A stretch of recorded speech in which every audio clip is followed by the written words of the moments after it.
Hello, tile friends. Welcome back to another episode of Tile Money, the podcast where I, Luke Miller, discuss the business of tile installation. I do this because I am a tile contractor for the last 10 years in California here. And I do this because I have struggled to grow and run a profitable tile installation business. Things started to change in my business when I started listening to business podcasts. So I saw a need when I started networking on social media with other tile contractors. I saw that they were struggling as well. So I saw a need to create a podcast where we interview and discuss the business of tile installation. It is my sincere hope that I can positively affect some of you grow, establish, and run profitable tile installation businesses. If you haven't listened to some of the other podcast episodes, go back and do that.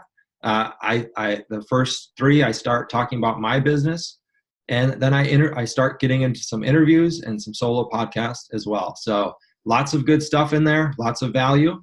And what is today's subject about? Today, we're going to be talking about a subject that has came up because I have decided to sell my tile installation business, and I'll tell you about that a little bit later. But this subject has came up within my Facebook group, Tile Money, and it's the subject of, can you sell a tile installation business? And if you want to sell one, this is going to be of particular interest to you. If you're looking to buy one, you would also want to listen to this today. And to be honest, frankly, some of the things we're going to be talking about are going to be tips and resources to grow your tile company. Even if you never plan to sell, it's going to end up with you having a better tile business, more profit in your pocket, and everything like that. So today I'm also going to introduce a new feature for this podcast. I'm also going to talk about, what is Tile Money's future? What does it mean? Why am I selling my business? Maybe you've heard rumors. If you follow me on social media, you know I'm going to be at the Surfaces here in Las Vegas, as well as coverings in Florida mid-April. So I'm kind of making some headway here and making some changes. And you might be wondering, what does that mean for the podcast? What does that mean for Tile Money? So I want to talk about that. Now, I also want to introduce and talk about sponsorship opportunities. Now, in order to grow this business, I am opening it up to sponsorship on the podcast. This will be 1 to 2 sponsors per episode, depending on episode length. And these will be sprinkled in as naturally as I possibly can. The links to the sponsors will be added to the show notes, as well as my website, blog, as well as in my YouTube description, as well as emailed to my list, okay? Are you interested in sponsoring Tile Money? If so, this is going to be a particularly good episode to listen to, because you'll hear what 2 sponsors sound like in this episode.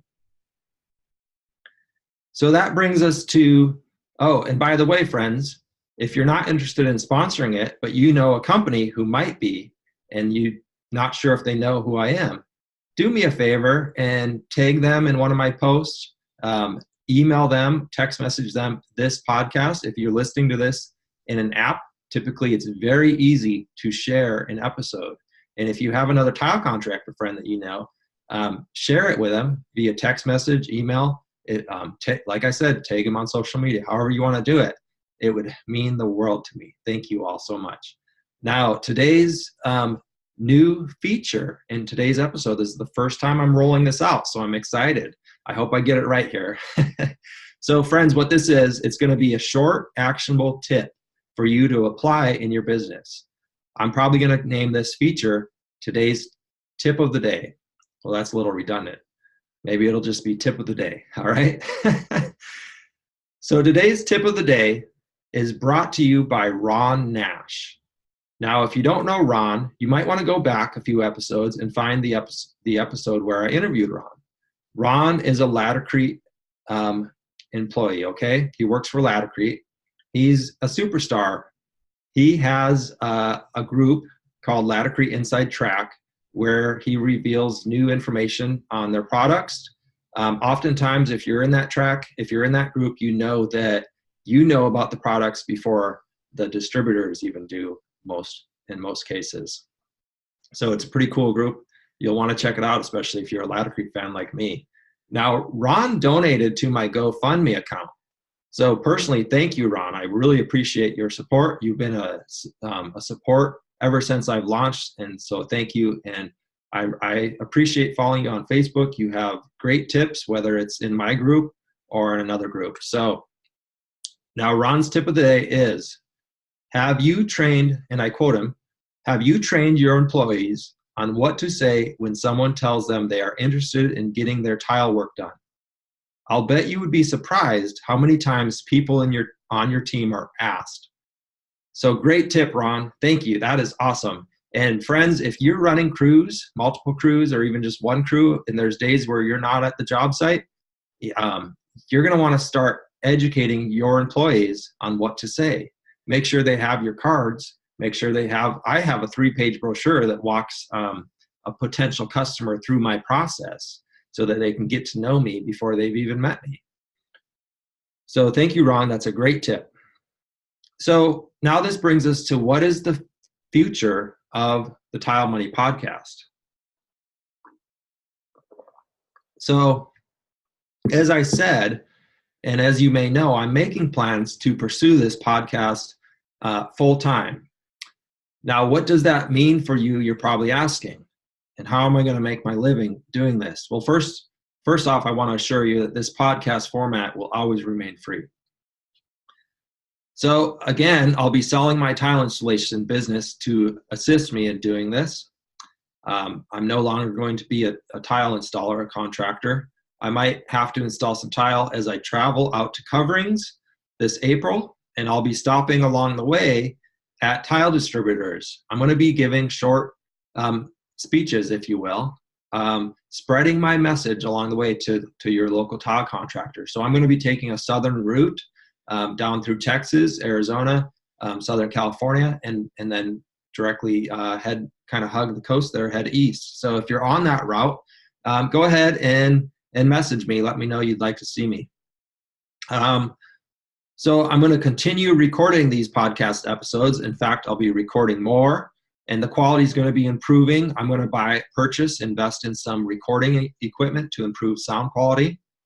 I'll also be partnering with professionals here in the near future to bring you more value. Now, this will be things like paid services. So this will be, for example, help within your business Facebook page. We're going to offer that. Help designing and running websites that are specifically designed for tile contractors, along with blogs specifically designed for tile contractors. These blogs will be boosting your SEO, your natural organic search for Google.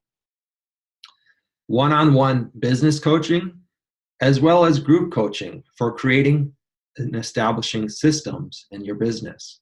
This is going to enable you to see more profit year after year and to run better businesses. And once again, I'm partnering with professionals who are skilled at doing these services. I'll also most likely be opening up a closed paid-for mastermind group. This will be high-level business discussion. Do any of these things sound good to you? Are you interested?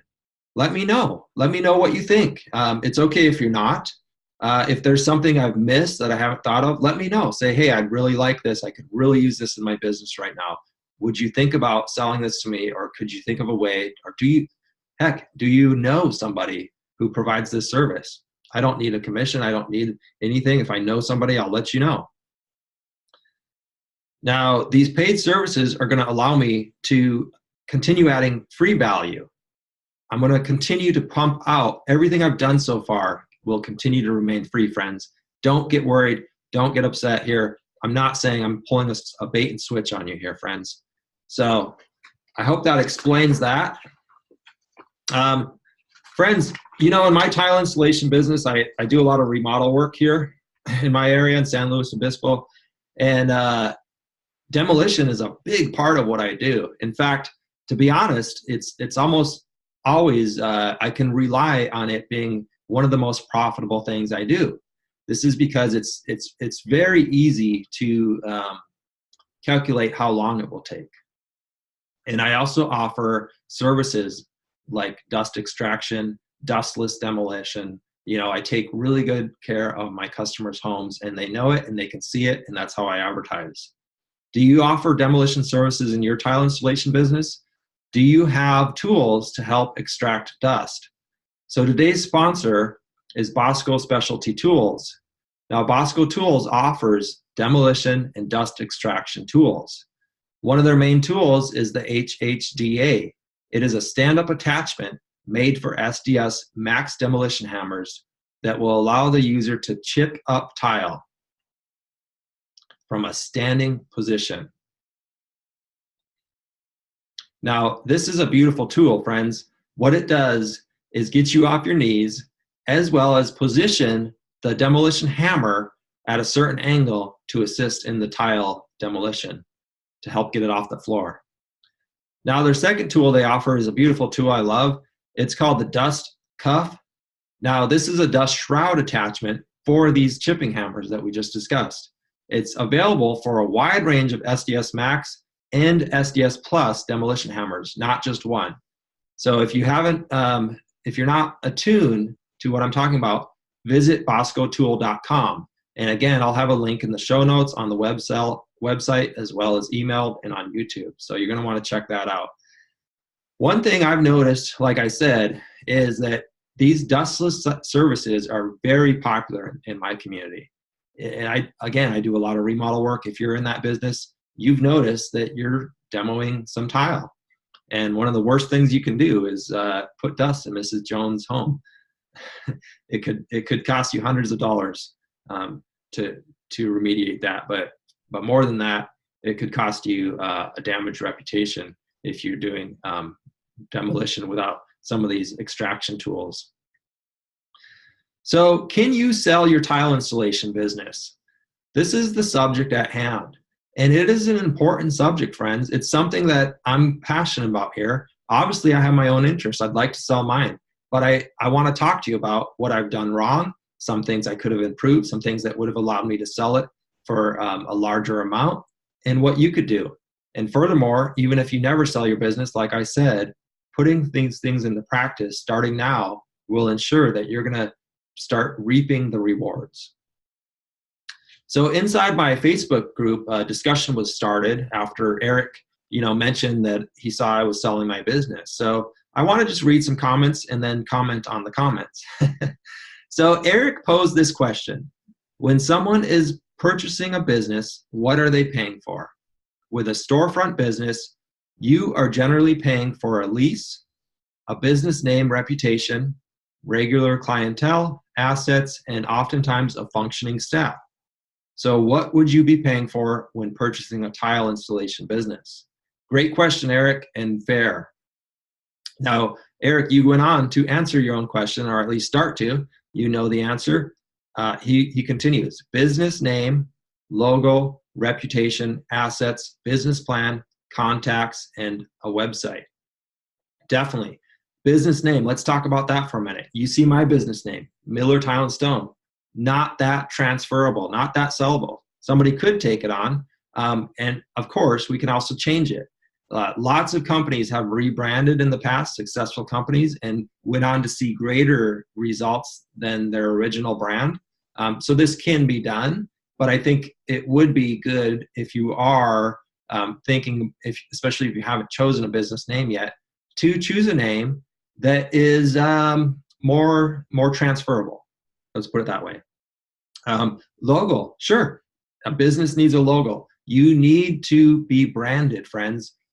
People need to recognize you by just seeing that logo. I pointed to my shirt for those of you listening. So reputation, definitely, this is huge.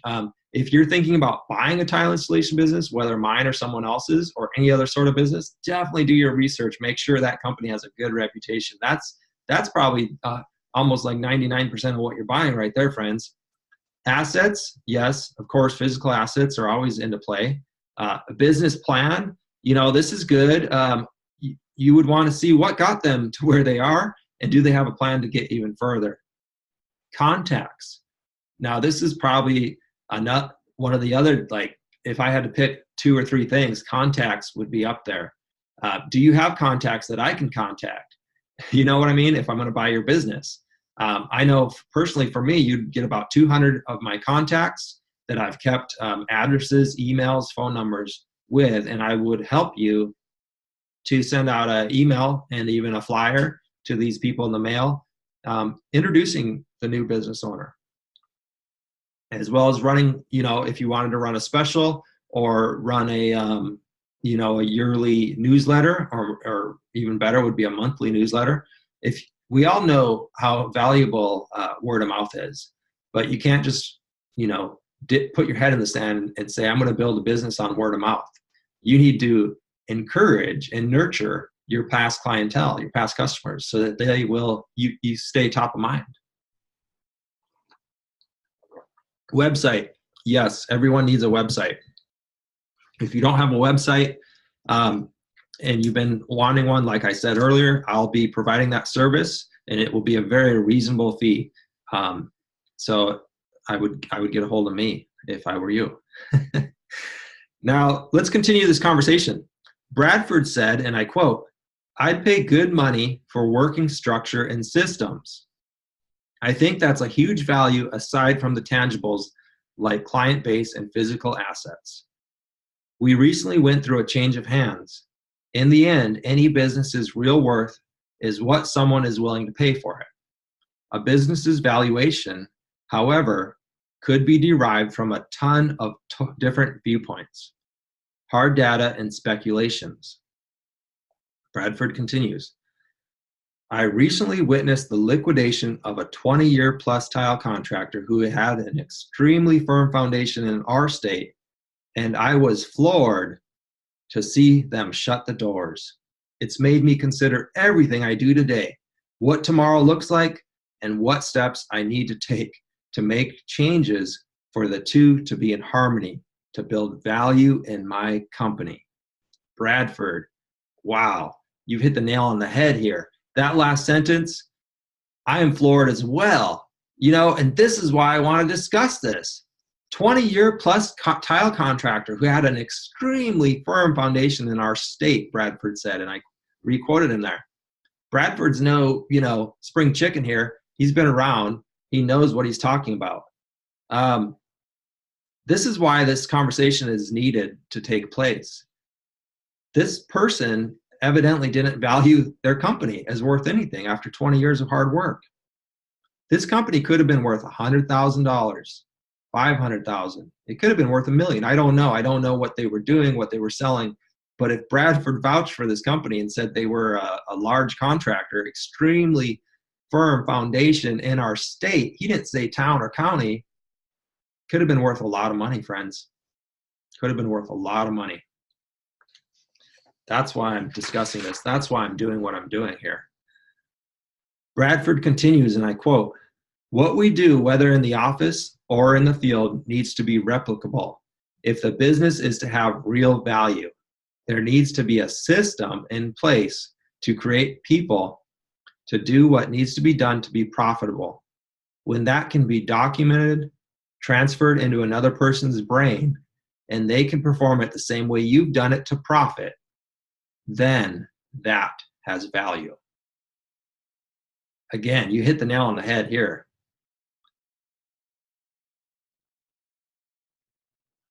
Now, moving on. I just had to take a minute. Every time I read that, that's really all I had to say. But there's another comment here that I found very interesting. "When this man speaks, I listen." Steve Rausch has been in business and been involved with the tile industry for a good number of years, friends. He's done everything from build an installation business, building up 2 retail locations, selling said business, to even working with the NTCA, TCNA to write and establish the first TCNA handbook that we now know and have. That's as thick as a Bible. He said when he was there, it was about the size of a couple magazines stacked together. I forget his exact words there, but it wasn't very big, okay? So when Steve talks, I listen. Steve knows his stuff, friends. Steve is also a business consultant if you're in a position or you're thinking of selling your business or you're growing your business, I would recommend calling Steve. He's publicized his phone number. I don't have it here in front of me. If you want to message me, I would be happy to give you his phone number. So Steve wrote inside my Facebook group, and I quote, and I read here, "When I sold my business with 2 retail locations, the buyer didn't want either location nor the majority of my inventory. He decided to pay me my asking price without those things because he wanted my customers, company reputation, and operation systems. He had a successful operation for about 2 to 3 years when he decided he knew more and made significant changes and closed within 1 year. Point being, there is value in non-tangible items." Thank you, Steve. That's gold right there.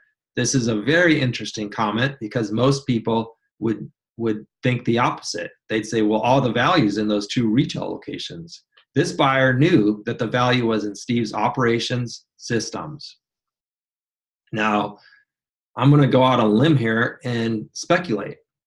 I'm going to speculate that this buyer was very profitable the first couple of years, and he started making changes. Steve said he started making significant changes, in fact, and he had to close his doors. So he would have been smart probably to continue those systems that Steve had put into place to establish himself in that market. So now I hope you've seen how valuable that word systems. How many times did I say that? 3, 4, 5? Everybody kept bringing this up. Systems. These systems are what makes or break a business. They're not only important for a sale of a business or how sellable your business is, they're important for everyday operations.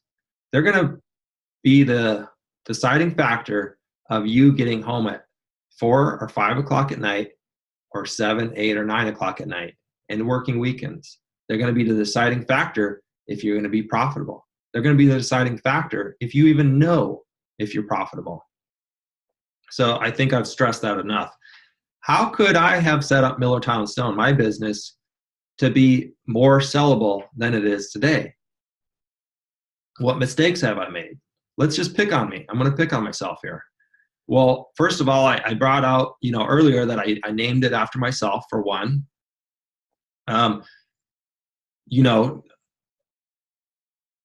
It's a fire sale. In other words, I have a hard date here, so I'm leaving town no matter whether it sells or not. I don't mind telling you that. So I would say I didn't plan it. I would have liked to plan this for a year or 2 or 3. I would have liked to have a firmer foundation here in my market. I don't have employees at the moment, so it's going to be difficult for someone to step in, and it's not a plug and play type situation. On the other hand, I do have all those contacts. I've kept that. That's one of the good things I've done. Let's talk about the good and the bad. How about that? That way I don't have to feel so bad. So I've kept all my contacts. I have a great reputation. Don't take my word for it. You can research that on your own, come to that conclusion. So those are a couple of things that I've done right. And furthermore, even if I had employees, you might not want my employees, or you might want to be an installer, or you might be a GC just looking for the contacts. You might be from another part of California or another part of the nation or whatever, and want to set up shop here. Those contacts are valuable. So I've done that right. I've done a lot of things right. Like I said, though, I think I could have planned this out for maybe several more years, or even 6 more months, and been a little more patient with it. But that's not my style. I see an urgency here, and I have a passion to do this podcast, so that's what I'm pursuing. But for those of you maybe thinking about ways to step into a sale of your business here in the near future, I would recommend maybe putting some thought into putting these systems in place. If you don't have them, it's okay. You can start today, start putting them in place. 6 months, you're going to see a return on your investment. You're going to see a profit, and your business is going to be all that more sellable, friends. So some of the resources that were discussed and shared inside my Facebook group, I'll mention a few books here. 2 books, a website, and these links will be emailed out to my email list. If you're not on it, you don't know what I'm talking about it, tilemoney.com. There's a big button there. So one of these books is called The Business Owner's Guide to Financial Freedom by Mark Kohler. He discusses how to get your business in order and able to sell it one day. How to value a business, entrepreneur.com. Someone shared that link. Lots of good gold in there. And The E-Myth Revisited by Michael Gerber. This is one of my favorite books. I have it in both a traditional book as well as Audible. It's on Audible. So if you don't know and you don't know who Michael Gerber is, you're going to want to go out and get this book, friends. Whether or not you're going to sell your business, again, this is going to be a huge change. It's going to be a mindset change for you. I guarantee you're going to enjoy that book. It's very listenable. It's very easy to listen to and read. Now, again, this episode was sponsored by Bosco Tools and Ron Nash, a Ladder Creek superstar. So, friends, I hope you enjoyed this episode. I hope to see you at Surfaces in Las Vegas next week, the 23rd of January, 2019, as well as coverings. I believe that is April 9th in, I believe, Orlando, Florida. And I'll be there with a big smile on my face, and come up and shake my hand. And if you catch me early, I'll have some t-shirts I'll be handing out. So until next time, stay profitable and have a great week, friends.